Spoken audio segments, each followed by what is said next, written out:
Welcome back, everyone, to week 14. I forget what week I'm on now. But this week we are going to be looking at early abstraction.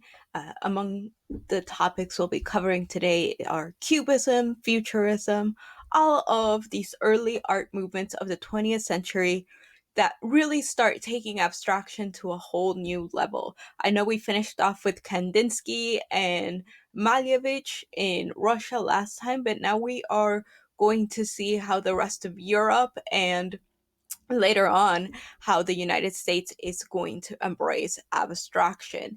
But before we get into abstraction, because you're probably looking at this photograph and you're like, this is not abstract. No, it's not. And one of the important things to keep in mind when we talk about the development of abstract art in the 20th century is, of course, photography. Remember, for a very long time, painting specifically had been used as a form of documentation, right? To a lesser extent, also in terms of sculpture, in terms of leaders, but especially painting.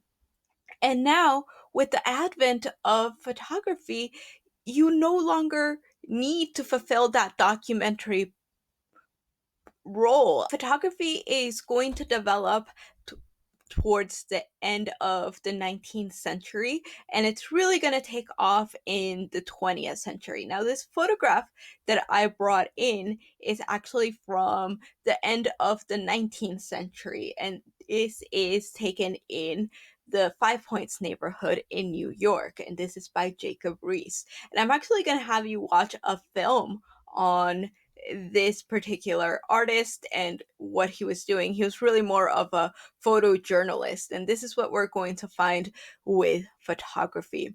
Photography begins to be used as a method to photograph our world and our reality. And so if you think about the role of artists and the role that artists have played in this documentary process up until the 20th century, they were the major contributors to this sort of visual documentation of history. So that's going to change with the advent of photography.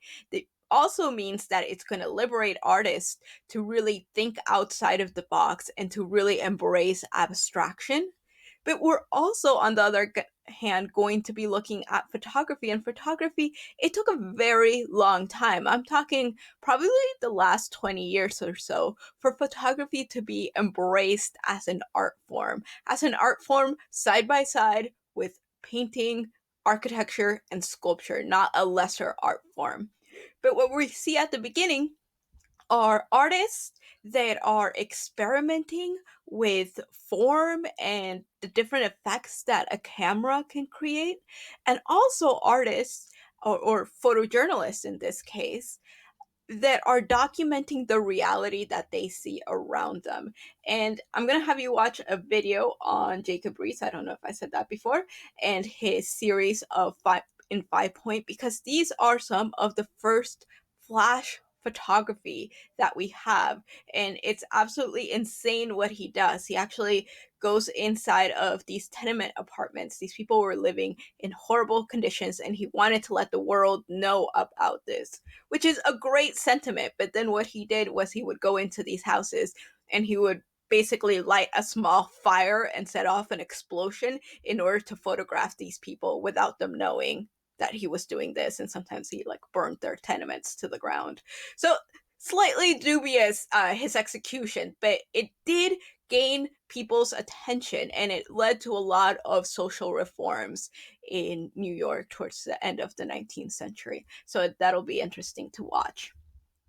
And we're going to continue seeing photographers into the 20th century using photography both as an art form but also as a form of documentation. Here we have the very famous Dorothea Lange photograph of a migrant mother. Now, what's interesting is this woman with her children was actually not a pea picker. The pea pickers themselves were actually in much dire consequences in terms of what they could eat and their poverty level.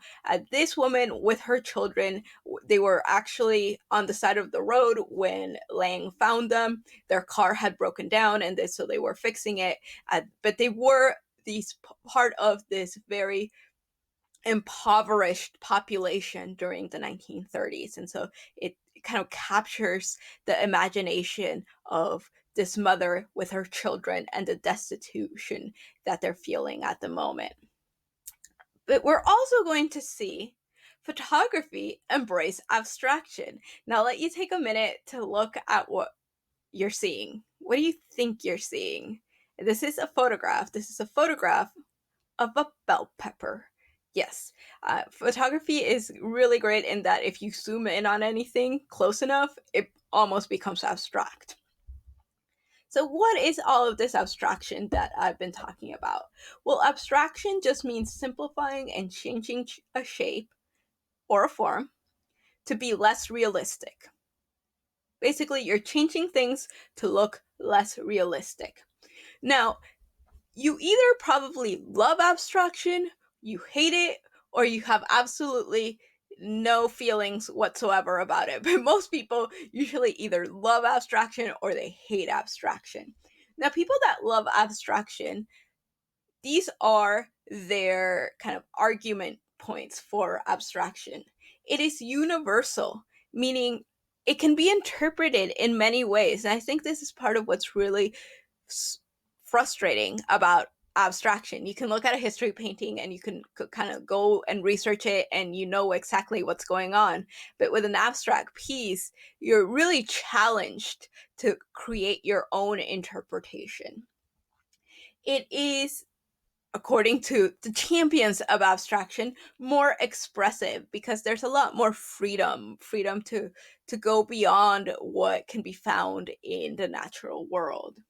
We already saw the effects of photography, and a lot of people at this moment in time in the 20th century were saying, we don't want to paint the real world because that's what photography is for. We just want to kind of let our imaginations run wild. And you're going to see that a lot of these early abstract artists are going to be very concerned with the concept of movement and of time. And this is a Picasso right here. You're going to see that they're also going to begin to be multimedia artists, meaning they're mixing their media.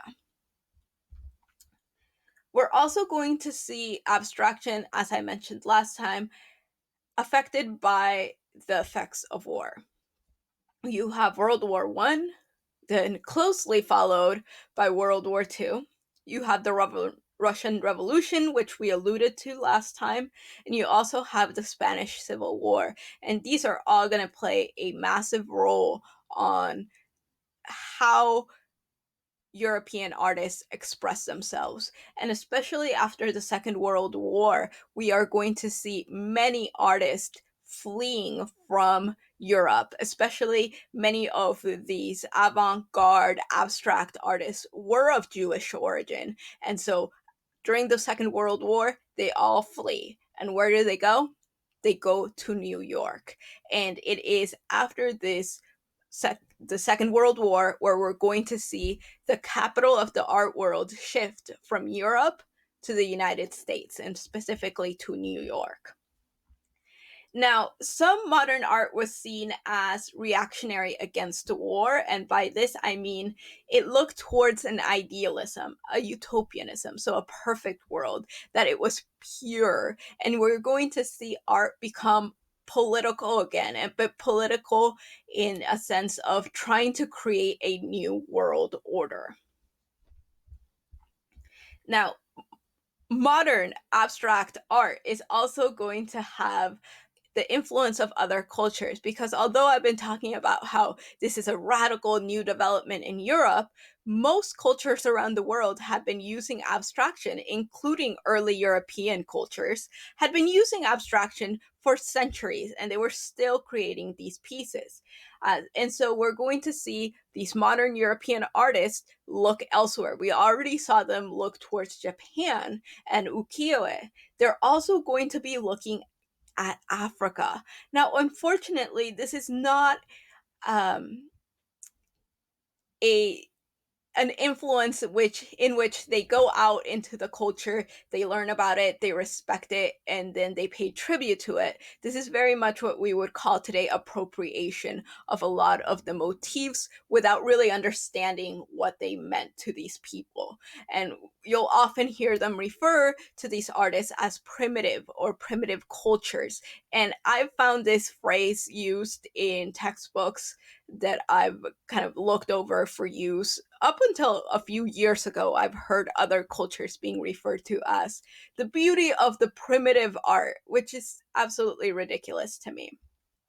And we're going to see how they are specifically interested in the abstract qualities of African art. And you can see a mask here. And you can see the clear influence that these masks, these abstract masks, have on artists like Picasso. So Cubism rejects naturalistic, realistic art. That's out the window. They prefer using abstract shapes and forms. And the best way to understand Cubism is, yes, it's kind of sharp and jaggedy and pointy when you look at it, but also it's looking at one object or subject from different views, but putting them all on the same canvas. So if you look here, this table right here, it's like we're looking down at the table, but we're actually looking in a frontal view at the demoiselles here, the demoiselles d'Avignon. And then you can see some of the figures have human faces, and others have mask like faces. We're also going to see that most Cubist paintings are going to use very kind of natural, more muted color palettes. And we're going to see an interest in music. Now, just to mention briefly, this piece is probably one of the most important in Western art history. When Picasso painted it, he showed it to a select few people and they just gasped. They're like, this is hideous. What have you created? And then it goes on to become an incredibly celebrated and important piece in art history. Now, unlike some say the pre-Raphaelites, where you looked at it and you're like, I don't understand why they found it hideous. I mean, this is not beautiful art, and this is one of the things that you've started to see now. Artists are kind of throwing away the idea that art needs to be beautiful. It needs to evoke emotion. It needs to perhaps create a new world order, but it does not need to be beautiful. And when I was in graduate school, I had a hate relationship with this painting, because what we did was we actually evaluated, we spent an entire semester reading different interpretations of this particular piece. And that's, again, the beauty of abstract art, that you can look at it and kind of create your own interpretation, and then there's a million of them floating around. I've heard everything and read everything from this piece being tied to Picasso's fear of contracting venereal disease from women, to it being having to do with colonization of Africa. So the mask right there, and it. I also read another interpretation about the power of the women that posed for this piece. Remember, most of the women that posed for these pieces were sex workers, and kind of about Picasso's very difficult relationship. He had a love-hate relationship with women. Very much, he was a misogynistic pig, if you will pardon my language. But he also very much loved women. So let's move on from this piece. There is a side-by-side example of these two pieces. And then we have George Brock. So George Brock is the other artist that really springs forth and really develops Cubism. And what we see here is the Portuguese, and what we see here is a bit more analytical, in that it's very muted color palette. You start seeing the use of words in the canvas, and oftentimes you'll see newspaper strips put right on there, and it becomes more abstracted, way more abstracted than what we just saw before. Now, On to the futurists. So the futurists are also abstracting their forms, but they're really interested in movement and how to portray movement in a piece. And here you see Umberto Boccioni's unique forms of continuity in space. And you can obviously tell that this is a figure walking through space, but it's all created out of these abstract forms. And this is one of my favorite abstract sculptures. Now, sorry, just ignore that daily analysis up there. Now let's look at what's been happening in terms of architecture. So it's very interesting. There's a lot of different forms and shapes going on. So in Spain, you have Modernismo. Remember, I talked about Art Nouveau last class. So this is what Art Nouveau looked like in Spain. So this is the Sagrada Familia by Antoni Gaudi. You probably have seen it at some point in your life in a photograph or something like that.